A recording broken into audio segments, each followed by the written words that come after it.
Hi there, and welcome back to Convergently Speaking. Today I've got the fourth episode of the series where I've been looking at how different Myers-Briggs types impact on our relationships.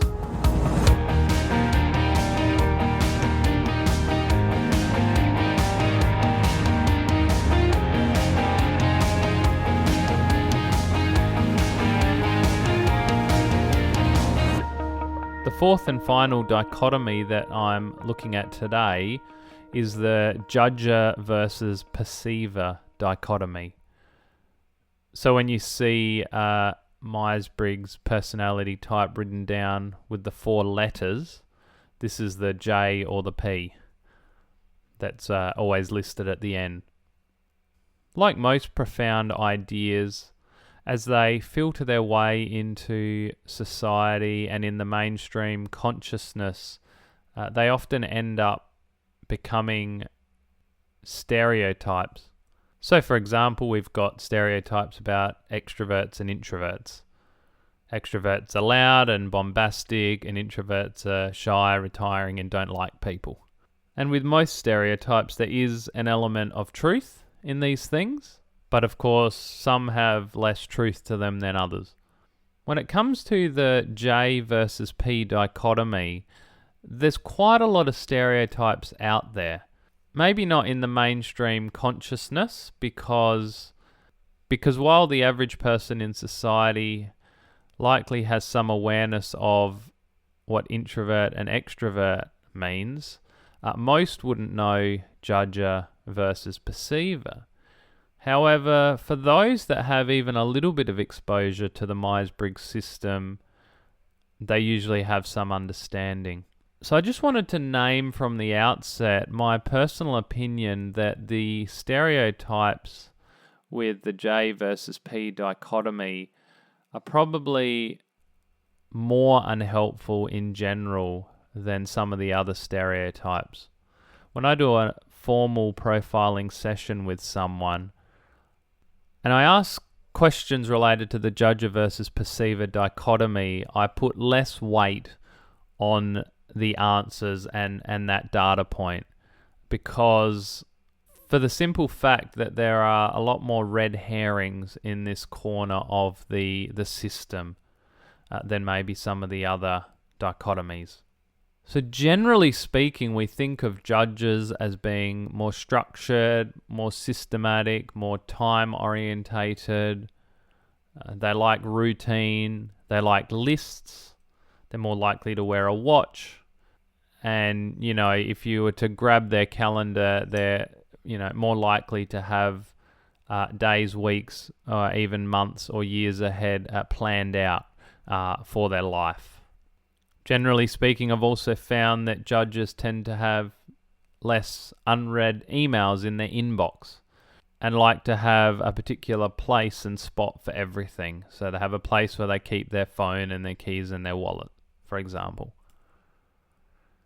And on the flip side, we tend to think of perceivers as more disorganized, more chaotic, less time-orientated, and generally speaking, less responsible members of society. Now, as you can hear what I'm saying, there's already a tone and a bias. Judges do all these things well, and perceivers do all these things badly. So it's already clear that I'm pulling on stereotypes with these explanations. So I don't want to get into the weeds going into the judger versus perceiver dichotomy, but I just wanted to highlight that there's essentially plenty of exceptions to the rule. I think our family of origin and our upbringing plays quite a significant role in how our judger or our perceiver piece of our personality shows up. So on to the relationship bit, and the gifts and tensions that come up with this dichotomy. Because this is certainly a very big tension point. If you have one person in the relationship who always runs late, and you're a person who is on time, then this can be very frustrating and can cause anger and just an ongoing tension. But at the same time, if you're someone who values relationships more than time and structure, or unless it's a particularly important event such as a job interview or a wedding or similar, you just don't think that arriving on time is that big a deal, then you can get really irritated by what you may see as almost the neuroses of your partner, always needing to be on time, becoming highly anxious and stressed if they start to run late. So this is probably one of the more common tension points, that you'll have the judger who is time-orientated and the perceiver who is not. Another common tension point is about order and organizing the external world, organizing your house, organizing the cupboards, organizing the drawers. Conflicts and tensions around how the dishwasher should be stacked. Potentially the judger in the relationship believes there's a good and a correct and a superior way to stack the dishwasher, whereas the perceiver's not worried about that, and they think, it doesn't really matter how I do it as long as the dishes come out clean. So these are a few typical examples that come up in relationships, and I'm sure you can extrapolate from these many more of your own. And I think if you have these quote-unquote typical issues, then zooming in to work out that, hey, one person here is a judger and another is a perceiver can be a really helpful thing. For me as a judger, what it's been helpful to learn and understand is that perceivers aren't actually irresponsible, dysfunctional people as us judges can think in our more ironically judgmental moments. It's that they're actually choosing their structure and their organization to be in their inner world rather than their outer world. So whilst the judger might look more structured, in our inner world we emphasize freedom or sometimes chaos. Our structure is in our outer world. We like to have systems that we can rely on, so that we can go into our inner world and are uninterrupted by the pesky outer world. We need lists to support us because we essentially don't create good, clear, reliable lists inside of our own minds. We need a place to put our phone and our keys and our wallet because we don't really have a system in our brains to reliably remember where we've put these things. Perceivers in general don't need that. They're much better at tagging things in their mind. They're much better at maintaining some order and some system and some structure inside of their own head in such a manner that they don't need to rely on systems in the outer world to support this. And on the flip side, for perceivers, they often find it a bit confusing and certainly very suffocating to observe the amount of structure and schedule and order that judges, particularly their romantic partner who is a judger, needs in their life, requires in their life. For a perceiver, that level of structure and order tends to feel stifling. For example, a good mate of mine who's a perceiver really bulks at planning things and putting things in his calendar, even a week or 2 weeks out. He loves keeping his schedule open rather than feeling like he's bogged down by all these commitments and all these pre-planned events. So what can be done about all this? Because these issues and tensions can be massive. More than a few marriages have ended over these types of issues. Well, the answer is kind of simple. As you observe your partner operating fundamentally differently in the world in these areas, simply telling yourself that there's a reason why they do this, and that they're simply operating in a way that's different, not in a way that's wrong or inferior to yourself. It almost takes an element of faith to believe that there's quote-unquote method in their madness. Because a person who doesn't want structure and finds the freedom so exhilarating and fun, by default is so perplexed by their partner who seems to struggle with spontaneity and on the surface maybe seems boring and not fun, a bit of a party pooper.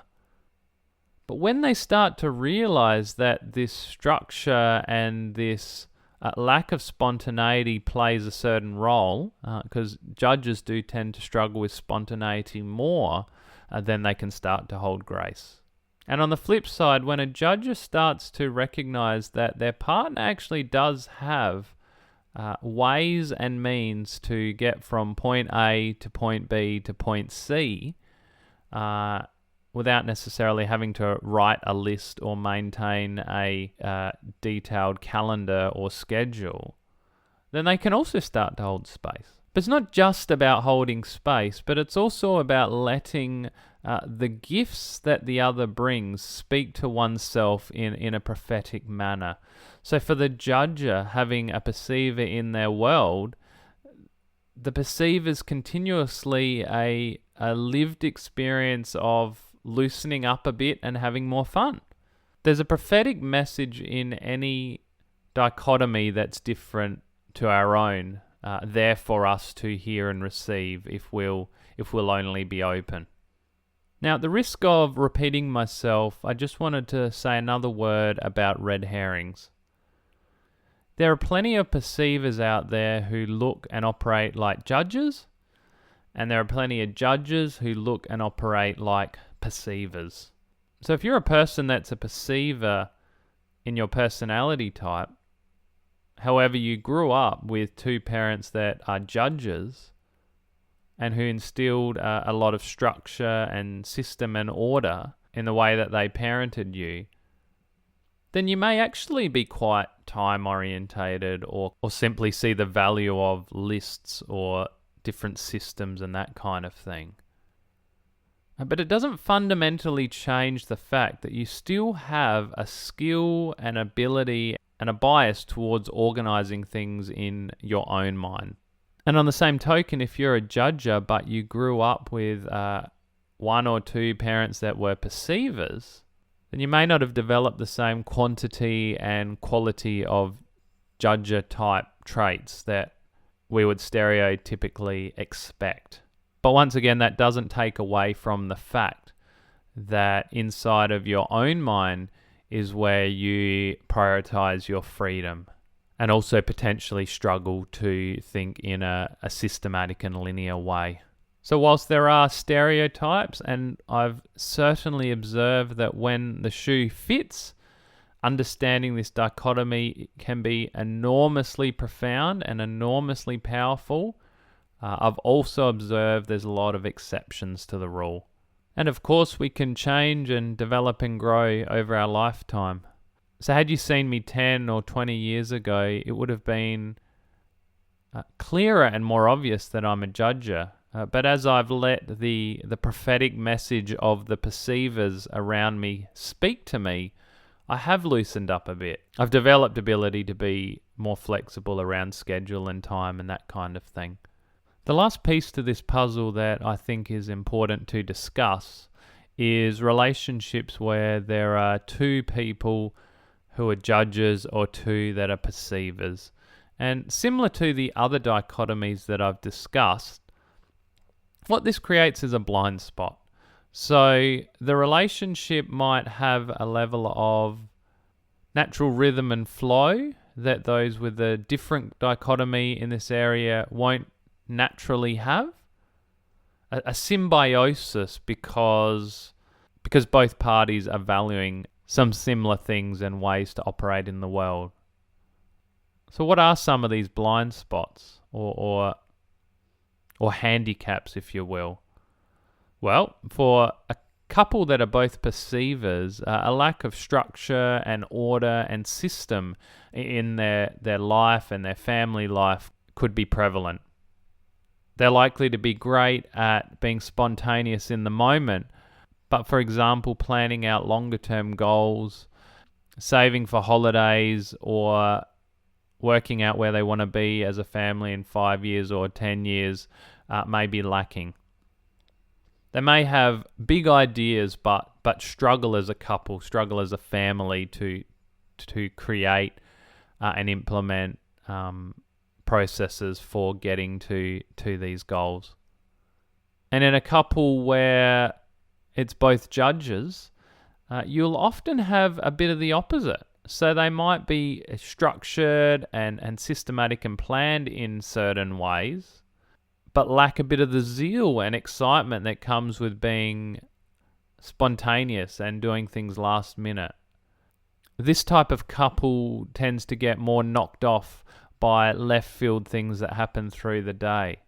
So where a perceiver can adjust and adapt in real time, the judger who has their day planned out ahead of them will struggle more with the spontaneous friend knocking at their door to hang out, or the car battery that goes flat just when you're needing to get to an important meeting.